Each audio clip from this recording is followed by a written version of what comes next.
My name is Dr. Daniel O'Connor. I'm one of the partners here at Longwood Pediatrics, and I've been here since 2007. Interesting fact about me actually is how I got into the practice of medicine.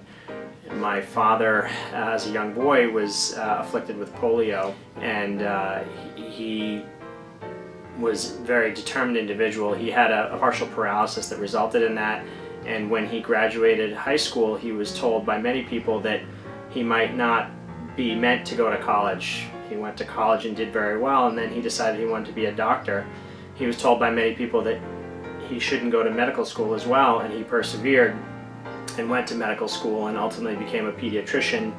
And from there he actually became a pediatric radiologist and had a very distinguished career in medicine and served as sort of a remarkable role model for me, which is why I found myself interested in caring for children throughout my whole life. So when I finished my training, there was a great need for pediatricians in the Army, and actually the Army is the largest provider of pediatric healthcare in the country, which a lot of people don't realize. So I followed that path and became a sort of a primary care, urgent care pediatrician at a large Army base in Texas called Fort Hood.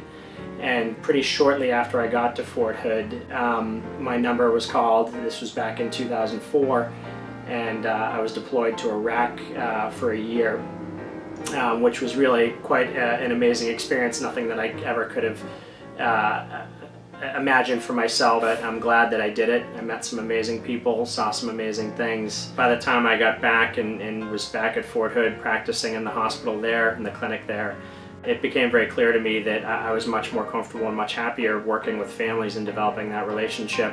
And in the primary care pathway ultimately presented itself to me. And when I got out of the Army, I moved back to Boston to be close to my family with my wife and her family. And I knew some of the folks here at Longwood Pediatrics, and I just threw it out there that I might be interested in a job. And I've been very happy and couldn't imagine working anywhere else. The longitudinal relationship with my partners here, the nurses, the other staff members, and the patients and families is why I love coming to work every day, and I really couldn't imagine doing anything else.